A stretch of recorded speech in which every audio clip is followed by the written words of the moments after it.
Subscribe to my channel and press the bell icon for latest updates.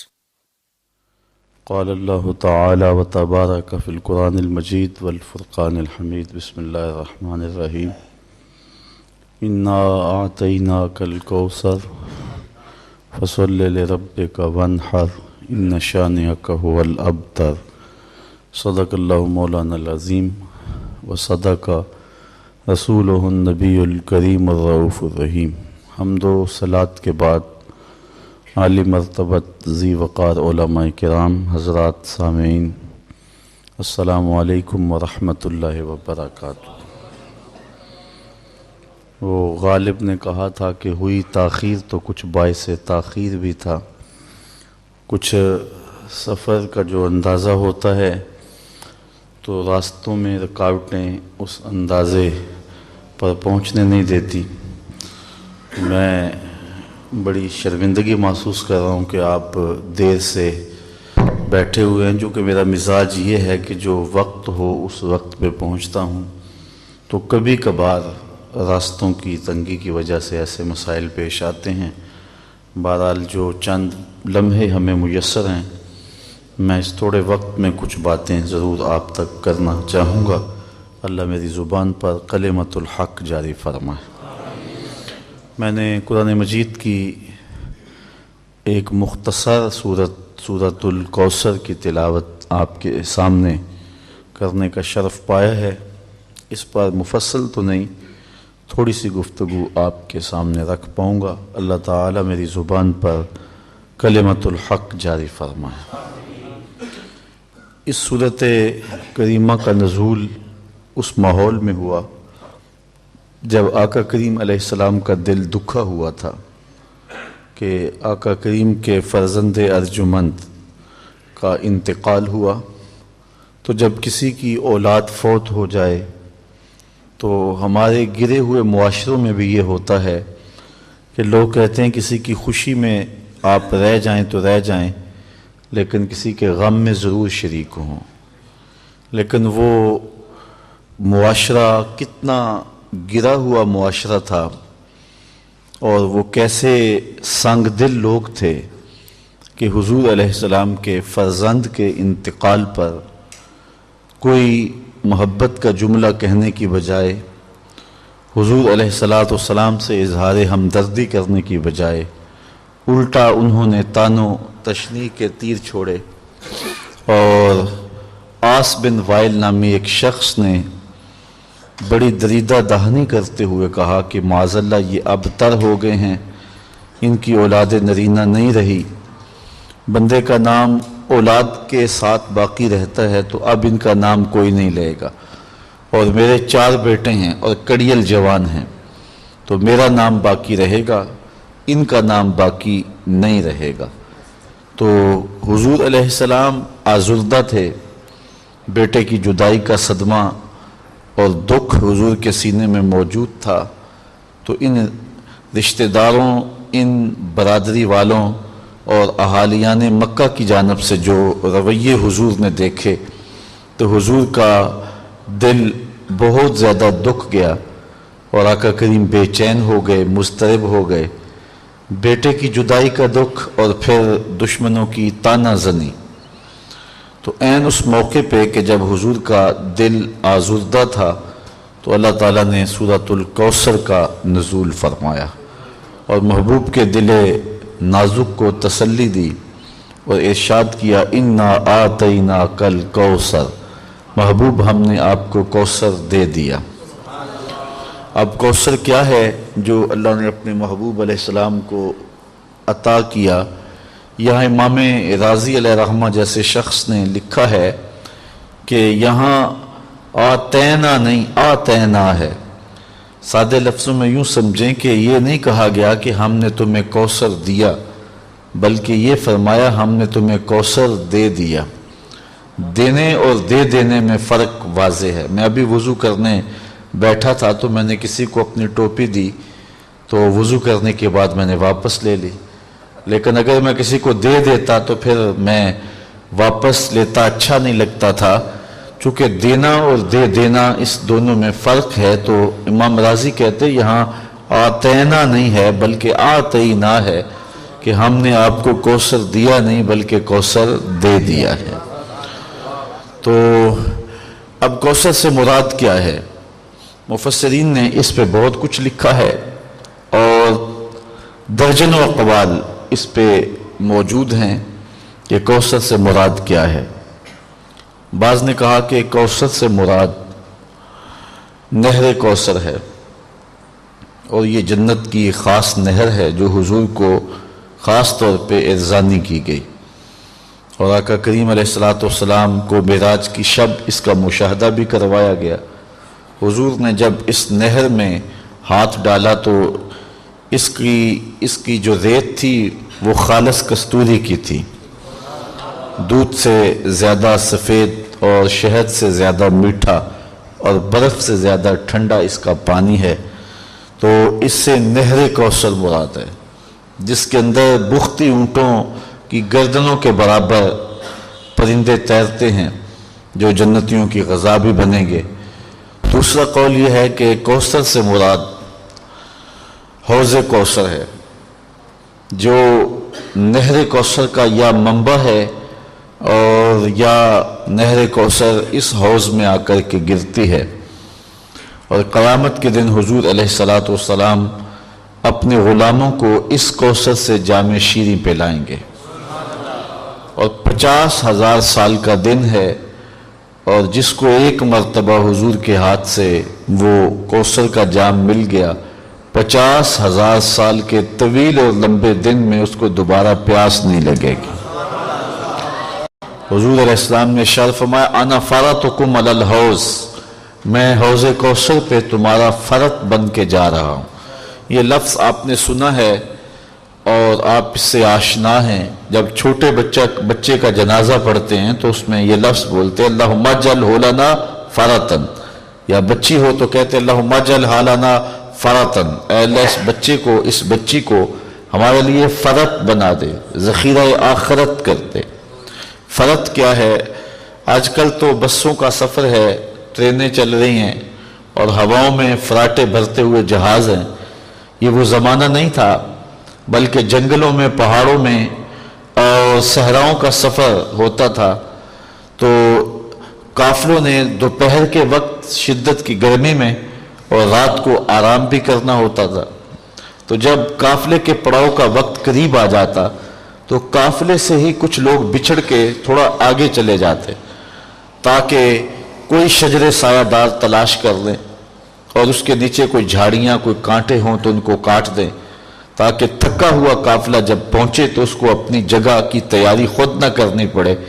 تو وہ پہلے سے کچھ لوگ آگے جا کے قافلے کے بیٹھنے کی جگہ تیار کر دیتے، اور تاکہ تھکا ہوا قافلہ جب آئے تو آسودگی کے ساتھ وہاں بیٹھ سکے۔ وہ اشخاص جو پہلے جاتے ان کو عربی میں فرط کہتے ہیں۔ تو حضور نے ارشاد فرمایا انا فرطکم علی الحوض، میں پہلے اس لیے جا رہا ہوں کہ حوض کوثر کے جام تمہارے لیے بھر بھر کے رکھ دوں گا۔ تو حضور کا اس دنیا پہ رہنا بھی ہمارے لیے بہتر، اور حضور کا اس دنیا سے اس جہاں کی طرف، برزخی دنیا کی طرف جانا بھی ہمارے لیے بہتر۔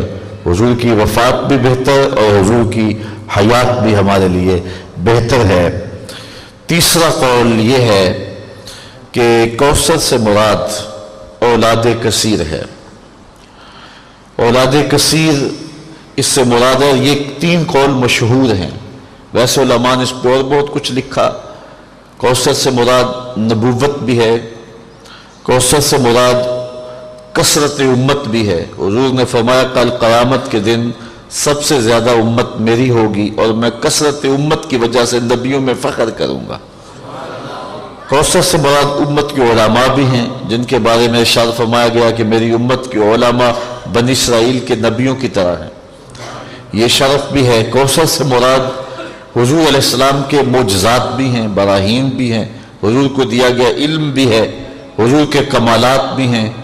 بہت سارے مفاہیم علماء نے بیان کیے ہیں، لیکن مشہور قول 3 ہیں۔ کوثر سے مراد نہر کوثر ہے، کوثر سے مراد حوض کوثر ہے، اور تیسری بات کہ کوثر سے مراد جو ہے وہ اولاد کثیر ہے۔ اور آیت کریمہ کے نزول کی طرف جائیں تو شان نزول کے حوالے سے یہ معنی کچھ زیادہ قریب لگتا ہے کہ اس کا مفہوم یہی ہو، چونکہ عاص بن وائل بدبخت کافر نے حضور کو یہی طعنہ دیا تھا حضور کے بیٹے کے انتقال پہ، اب آپ کی اولاد نرینہ نہیں رہی تو 4 دن یہ آپ کے گرد لوگوں کا ہجوم رہے گا، پھر یہ ختم ہو جائے گا اور میرے 4 کڑیل جوان بیٹے ہیں تو میرا نام باقی رہے گا، آپ کا نام نہیں رہے گا۔ تو اللہ تعالیٰ نے اپنے محبوب کے قلب اطہر کو تسلی دیتے ہوئے فرمایا اِنَّا آتَيْنَاكَ الْكَوْثَرَ، محبوب ہم نے تمہیں خیر کثیر، ہم نے تمہیں اولاد کثیر عطا فرمائی، جتنی اولاد تیری ہے کائنات میں کسی اور کی ہوگی ہی نہیں۔ اور آپ بھی دیکھ لیں پوری کائنات کے اندر جس کونے گوشے میں چلے جائیں آپ کو سادات ملیں گے، حضور کی حقیقی اولاد بھی ملے گی اور حضور کی مانوی روحانی اولاد، حضور کی امت، وہ بھی آپ کو جگہ جگہ ملے گی۔ کائنات کے کوئی گوشہ، کوئی کونا، کوئی جزیرہ ایسا نہیں ہے جہاں لا الہ الا اللہ کا جھنڈا اٹھانے والے موجود نہیں ہیں۔ تو یہ بدبخت کہتا ہے کہ میرے 4 بیٹے ہیں اور آپ کی اولاد نہیں رہی، محبوب ہم نے آپ کو اولاد کثیر عطا فرما دی، جتنی اولاد آپ کی ہوگی کسی اور کی۔ کربلا کے اندر سادات کو کاٹ دیا گیا اور آپ آگے آئیں تو مصر کے اندر 30,000 فاطمی قتل کیے گئے، لیکن اس کے باوجود کائنات کا کوئی گوشہ اور کونا ایسا نہیں ہے جہاں حضور علیہ السلام کی اولاد نہ پائی جا رہی ہو اور حضور علیہ السلام کی روحانی یا نسبی اولاد موجود نہ ہو۔ دوسری جانب اللہ تعالیٰ نے فرمایا وہ بدبخت جو کہتا ہے کہ آپ ابتر ہیں، ان شانئک ھو الابتر، محبوب آپ کا جو دشمن ہے وہ ابتر ہے۔ اب ایک بات میں کہوں تو وہ دعا ہوگی یا بد دعا ہوگی، لیکن جو بات میرا رب فرمائے وہ دعا یا بد دعا نہیں ہوگی، وہ تقدیر کا فیصلہ ہوگا۔ میں کہتا ہوں فلاں مر جائے تو وہ میری اس کے لیے بد دعا ہے، اللہ چاہے قبول کرے چاہے نہ کرے، لیکن اگر یہ بات میرا رب کہہ دے تو پھر وہ فیصلہ تقدیر ہے۔ تو اللہ کہے کہ محبوب تیرا دشمن بے نشان ہے اور وہ ابتر ہے، اور عاص بن وائل کے 4 بیٹے مر جانے چاہیے تھے اور وہ بے نشان ہو جاتا، لیکن ہم تاریخ پڑھتے ہیں اس کے 4 بیٹے زندہ رہے۔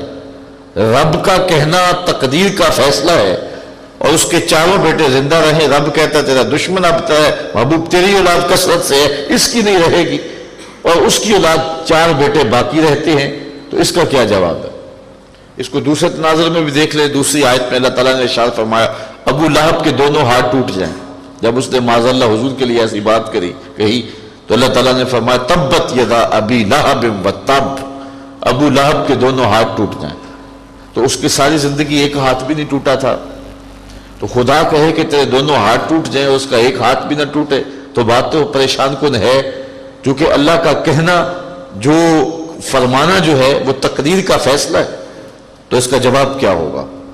اس کا جواب یہ ہے کہ ہاتھ ٹوٹنے سے مراد بے بس ہونا ہے، اور اس کے ہاتھ ٹوٹ گئے تھے، یعنی وہ ہاتھ ملتا تھا لیکن اسلام کے جلتے ہوئے چراغ کو بجھا نہیں سکتا تھا۔ اس کے سامنے جو ہے وہ اسلام کا چراغاں ہو رہا تھا اور وہ رسوا ہو کر کے جو ہے وہ مرا اور ہاتھ ملتا رہ گیا اور اسلام کی شمع کو بجھا نہ سکا، تو گویا وہ بے بس ہو گیا اور اس کے ہاتھ ٹوٹ گئے۔ باقی ادھر بات کہ اس کے 4 بیٹے تھے عاص بن وائل کے، اور اس نے حضور کو ابتر ہونے کا طعنہ دیا تو اس کے 4 بیٹے زندہ رہے، اور رب کہے کہ محبوب تیرا دشمن ابتر ہے، بے نشان ہے اور اس کی اولاد مری نہیں ہے، تو پھر اس کا جواب کیا ہوگا؟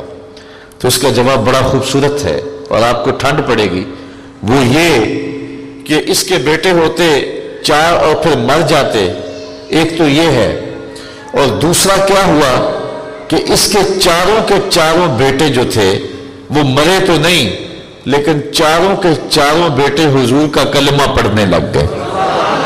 اس نے کہا تھا میرا نام باقی رہے گا کہ میرے 4 بیٹے ہیں، آپ کا نام لینے والا کوئی نہیں ہوگا چونکہ آپ کی اولاد نرینہ نہیں رہی۔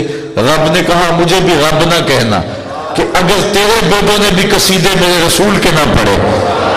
اب اب تو وہ کہتا ہوگا اس سے تو نہ ہوتے تو اچھا تھا، اس سے تو مر جاتے تو اچھا تھا، لیکن بیٹے اس کے بھی گیت حضور کے گا رہے ہیں، بیٹے اس کے بھی جھنڈا حضور کا اٹھا رہے ہیں، بیٹے اس کے بھی کلمہ رسول کا پڑھ رہے ہیں، بیٹے اس کے بھی نعرے حضور کے لگا رہے ہیں.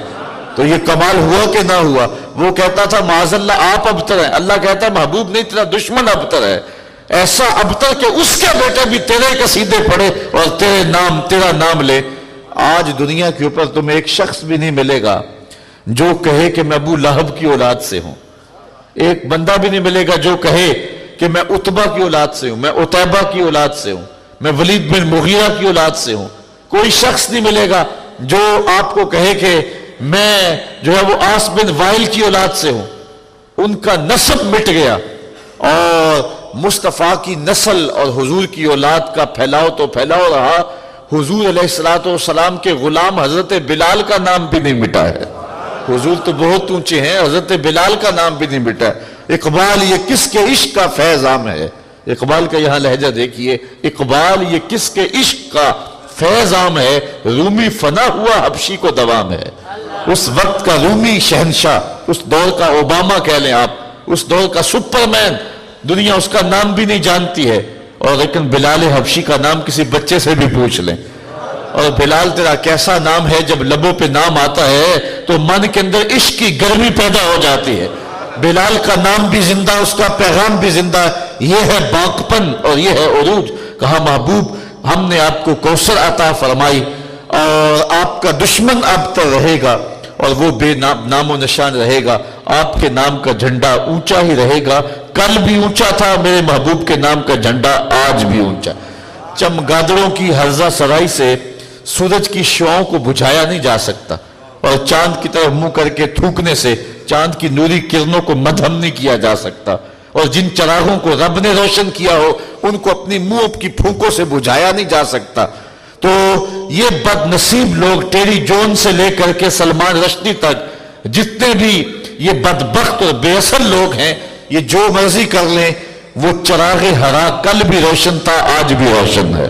اور مدینے کا سورج کل بھی طلوع تھا، آج بھی طلوع ہے. نہ اس کی روشنی ماند ہو سکتی ہے اور نہ اس کی شان میں کوئی کمی ہو سکتی ہے. جس کے سر پہ ورفانا لکا ذکر کا تاج میرے رب نے رکھا ہو، کائنات کی کوئی چیز جو ہے وہ تاج چھین سکتی ہے؟ یہ اپنی بدبختیوں میں اضافہ کر رہے ہیں. جہاں تک حضور کی ذات کا تعلق ہے، بریلی سے آج بھی آواز آ رہی ہے، رہے گا ان کا چرچا یوں ہی رہے گا. پڑے خاک ہو جائیں جل جانے والے، دشمن بے نشان ہو جائے گا، اس کا تذکرہ مٹ جائے گا. کسی زمانے میں روس کا طوطی بولتا تھا، اور آج قسم پرسی کے جس عالم میں ہے وہ کسی سے مخفی نہیں ہے. اور آج آپ نے آج کی خبر پڑھی ہوگی کہ امریکہ کی 20 ریاستوں نے جو ہے وہ آزادی کی تحریک شروع کر دی ہے کہ ہمیں آزادی چاہیے. روس ٹوٹا تھا تو امریکہ بھی ٹوٹے گا. اقبال نے کہا تھا تمہاری تہذیب آپ اپنے خنجر سے خودکشی کرے گی. شاخ نازک پہ جو آشیانہ بنے گا ناپائیدار ہوگا. دیار مغرب کے رہنے والوں، خدا کی بستی دکان نہیں ہے. کھڑا جسے تم سمجھ رہے ہو وہ زرے کم عیار ہوگا. میں نے دیکھا نیٹ پہ کہ اوباما سمندر کنارے کھڑا ہے اور سمندر کی طرف مخاطب ہو کے کہہ رہا ہے کہ ہم نے غلطی کی کہ اسامہ کو پھینک دیا ہم نے سمندر میں. اب سمندر بھی دہشت گردی پہ اتر آیا ہے اور وہ بھی ہمارے گھر گرانے پہ آ گیا ہے. میں کہتا ہوں یہ سمندر بھی دہشت گرد بن جائے گا اور ان ہواؤں میں بھی زہر گھل جائے گا. تمہارے لیے سانس لینا مشکل ہوگا. تم نے اس ذات کی توہین کی ہے، اس ذات پر کیچڑ اچھالا ہے جس کے راہ گزر کی قسم میرا رب فرماتا ہے. اس لیے حضور کا نام کل بھی اونچا تھا، حضور کا نام آج بھی اونچا تھا. صاحبو یہ ہمارا امتحان ہے، ہماری آزمائش ہے، اور اس آزمائش سے ہم گزر رہے ہیں کہ ہم نے کیا کرنا ہے اور ہم نے کن راہوں کا مسافر بننا ہے. جہاں تک حضور کی ذات ہے، میں کہتا ہوں وہ اللہ ابابیلوں سے ہاتھی مروانا جانتا ہے، اس کے لیے کوئی مشکل نہیں ہے. وہ ایک حقیر مچھر سے، اور وہ بھی کہتا ہے وہ لنگڑا تھا، اس کی ایک ٹانگ بھی نہیں تھی جس نے نمرود کے فخر کو توڑا تھا. وہ اتنا غالب ہے اور وہ اتنا طاقتور ہے، اس کے لیے کوئی مشکل نہیں. یہ سارا امتحان ہمارا ہے اور ہماری بدعمالیوں کی ہمیں سزا دی جا رہی ہے. آئیے ہم عہد کریں کہ زندگی کے جو لمحے بیت گئے سو بیت گئے، بقیہ زندگی کا ایک ایک لمحہ حضور کے نام لگا دیں گے اور حضور علیہ السلام کی غلامی میں زندگی کے ایک ایک سانس بسر کریں گے۔ مغرب سمجھتا کہ شاید میں ان کے سینے سے حضور علیہ السلام کا پیار کھرچ لوں گا، اور اس نے جو ہے وہ یہ ایک سازش کی ہے کہ کتنی دیر تک تڑپیں گے، یہ چیخیں گے، چلائیں گے، پھر چپ ہو جائیں گے، لیکن ایسا نہیں ہے۔ یہ مغرب کو بھول ہو گئی ہے۔ دنیا تو آکسیجن سے سانس لیتی ہے، لیکن جس نے حضور کا کلمہ پڑھا وہ عشق رسول سے سانس لیتا ہے۔ ہمارا تو سب کچھ ہی حضور ہے، ہمارا تو سب کچھ ہی حضور ہے۔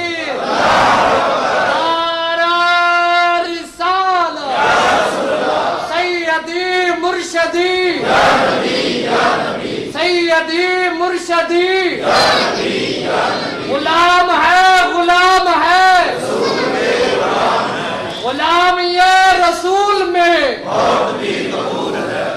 وہ جاوید چودھری نے لکھا تھا برداشت کے نام سے کالم، شاید آپ کی نظر سے گزرا ہو۔ اس میں وہ لکھتا ہے کہ میں پیرس کے ایک اسلامک سینٹر کی چھت پہ بیٹھ کے کافی پی رہا تھا کہ ایک شخص گرم جوشی کے ساتھ میرے سے ملاقات کرتا اور میرے سامنے والی کرسی پہ براجمان ہو جاتا ہے۔ اس کا خیال تو کچھ اور تھا، لیکن جب اسے پتا چلا کہ میں پاکستانی ہوں اور مسلمان ہوں تو وہ مروتاً بیٹھ گیا تھا۔ اب اس نے میرے سے گفتگو کا آغاز بھی کیا۔ تو کہتا ہے میں نے اسے پوچھا کہ تم کون ہو؟ تو اس نے کہا کہ میں یہودی ہوں۔ تو میں نے اس کو حیرت سے کہا کہ اس اسلامک سینٹر میں پھر تم کیا کر رہے ہو؟ اس نے کہا کہ اسلام میں یہ جو عدم برداشت کا رویہ ہے میں اس پہ پی ایچ ڈی کر رہا ہوں۔ تو میں نے اس کو کہا کہ بتاؤ تمہاری تحقیقات کہاں تک پہنچی؟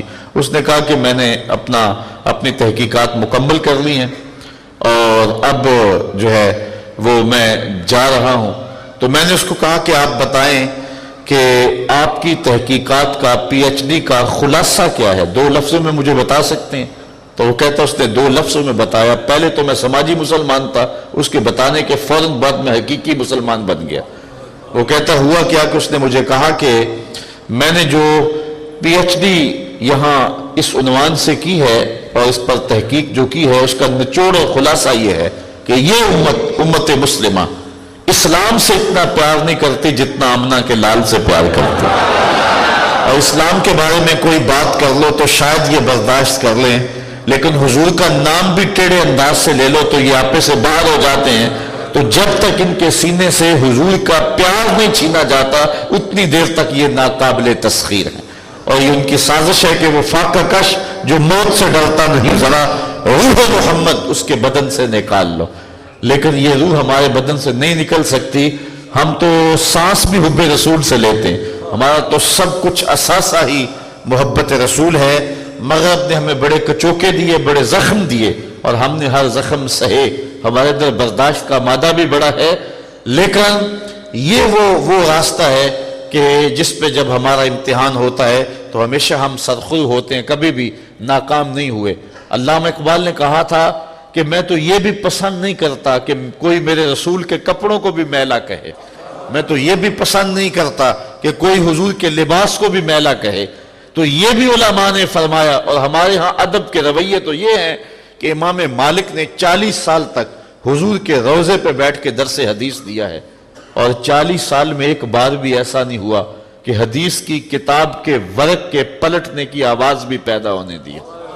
یہ محبتوں کے تیور ہیں، یہ الفتوں کے قرین ہیں۔ حضرت صاحب بن یزید کہتے ہیں میں مسجد نبوی کے ایک گوشے میں بیٹھا تھا تو کسی نے مجھے کنکر مارا، میں نے پلٹ کے دیکھا تو وہ حضرت عمر تھے رضی اللہ تعالیٰ عنہ۔ میں اٹھ کے ان کے پاس چلا گیا تو انہوں نے مجھے کہا وہ جو 2 بندے ذرا بلند آواز سے بول رہے ہیں ان کو بلا کے لاؤ۔ کہتے میں بلا کے لایا تو حضرت عمر نے ان کو کہا کہ تم کہاں کے رہنے والے ہو؟ انہوں نے کہا جی ہم طائف کے رہنے والے۔ تو حضرت عمر فرمانے لگے اگر تم مدینے کے رہنے والے ہوتے میں تمہیں سزا دیتا، تم جانتے نہیں ہو کہاں بیٹھے ہو، بلند آواز سے بول رہے ہو، یہ مسجد رسول اللہ کی، یہاں تو اپنی سانسوں کو بھی روک کے رکھنا پڑتا ہے۔ اور محبت والوں کے تیور تو یہ ہیں، ایک بزرگ تھے تڑپتے ہوئے زندگی گزر گئی کہ میں حضور کے دیار نور پہ جاؤں۔ آپ میں سے کون ہوگا جس کے دل میں یہ آرزو نہ ہو کہ میں اڑ کے مدینے چلا جاؤں؟ اچھا جس نے دیکھا ہے یہ کیسی طلب ہے، یہ کیسی تڑپ ہے کہ جس نے دیکھا ہے اس کی تڑپ اور بڑھ جاتی ہے کہ وہ پھر لمحے آئیں، وہ گھڑیاں آئیں، وہ وقت بھی آئے کہ مدینے چلوں، در پاک پہ اپنی آنکھیں ملوں۔ تو انسان تڑپتا ہے. تو بوڑھے ہو گئے تڑپ تڑپ کے. ایک دن موقع مل گیا, اللہ نے اسباب پیدا کر دیے. وہ کیا, کسی نے کہا تھا کہ کام آخر جذبہ بے اختیار آ ہی گیا, دل کچھ صورت سے تڑپا, ان کو پیار آ ہی گیا. تو وہ حضور کے روضے پہ حاضر ہوئے. تو جو ان کے ساتھی تھے انہوں نے دیکھا کہ جو ہی وہ مواجہ شریف کے سامنے کھڑے ہوئے, سنہری جالیوں کے سامنے حاضری دی, تو فوراً 2 لمحوں کے بعد آگے چلے گئے. تو ان کا تو خیال تھا کہ یہ بچپن سے لڑکپن, جوانی, اب بڑھاپا, تڑپتے زندگی گزار دی, تو اب حضور کے روضے کے سامنے کھڑے ہیں, سنہری جالیاں سامنے ہیں, مواجہ شریف کی قربت مل گئی ہے, تو اب تو یہ دل کی حسرت نکالیں گے, حضور کو زندگی بھر کے دکھ سنائیں گے, غمخوار کے دروازے پہ آئے ہیں, سارے دکھڑے سنائیں گے. لیکن یہ کیا ہوا, یہ 2 لمحوں کے لیے ٹھہرے اور پھر آگے بڑھ گئے. خیر بعد میں کسی نے کہا حضرت بات سمجھ میں نہیں آئی, ہمارا تو خیال تھا کہ گھنٹوں آپ رکیں گے اور دل کی جو ہے وہ حسرتیں نکالیں گے, چشمان سے آنسوؤں کی لڑیاں اور موتی اور یہ ہار حضور کی بارگاہ میں پیش کریں گے, لیکن آپ رکے اور 2 منٹ کے بعد آگے بڑھ گئے. تو وہ بزرگ فرمانے لگے کہ ماجرا یہ ہے کہ میں نے سانس روکنے کی مشق کی ہوئی تھی, جتنی دیر تک سانس رکی رہی میں حضور کے روبرو کھڑا رہا, اور جب سانسوں کی آواز پیدا ہونے لگی تو میں نے مناسب نہ سمجھا کہ یہاں سانسوں کا شور بھی بلند ہو, اور میں آگے بڑھ گیا. یہ تو یہ پائے ہے کہ یہاں سانسوں کا شور بھی اہل محبت بےدبی سمجھتے ہیں, اور تمہارے امام کی صدا آج بھی بریلی کی گلیوں سے آ رہی ہے. امام کہہ رہے ہیں نیم وا طیبہ کے پھولوں پہ آنکھیں. اعلیٰ حضرت کی بولی دیکھیے, پیار کا اسلوب دیکھیے. نیم وا طیبہ کے پھولوں پہ آنکھیں, بلبلو پاسے نزاکت چاہیے. اعلیٰ حضرت فرماتے ہیں حضور کی دہلیز پہ حاضری ہو تو تقاضۂ ادب یہ ہے آنکھ بھی پوری نہ کھولو, آنکھ بھی آدھی کھولو. یہ ہے اس چوکھٹ کا ادب, اور ہمارا حضور علیہ السلام کے ساتھ یہ لافانی رشتہ ہی ہمیں جو ہے وہ حضور کی قربتیں بخشتا ہے. اللہ تعالی ہمیں اپنی رحمتوں کے سائے میں رکھے, اور محبوب کو جو اللہ نے عزت عطا فرمائی ہیں وہ ختم نہیں ہونے والی. کوثر کے ایک مفہوم کے اندر علماء نے یہ بھی مفہوم لکھا ہے, کوثر سے مراد مقام محمود ہے, اور وہ جو قیامت کا دن ہوگا تو ایک خاص منصب اللہ اپنے محبوب کو دے گا, اور عرش کی ایک جانب کرسی بچھائی جائے گی جس کے اوپر حضور کو بٹھایا جائے گا. پھر محبوب کی شان دیکھنے والی ہوگی. وہ ہمارے استاد تھے, وہ پڑھا کرتے تھے کہ جسے کہتے ہیں محشر, عید ہے اہل سنت کی, ایک طرف دیدار حق ہوگا, ایک طرف صورت محمد کی. اصل تو شانوں کا اس دن پتہ چلے گا. اعلیٰ حضرت فرماتے ہیں فقط اتنا سبب ہے انعقاد بزم محشر کا کہ ان کی شان محبوبی دکھائی جانے والی ہے. وآخر دعوانا ان الحمدللہ رب العالمین. الحمدللہ رب العالمین والصلاة والسلام علی سید الانبیاء والمرسلین. مالک اٹھے ہوئے ہاتھ, پھیلی ہوئی جھولیاں مستجاب, دارین کی ساتھ نے عطا, اپنی یادوں کے سائے میں زندگی گزارنے کی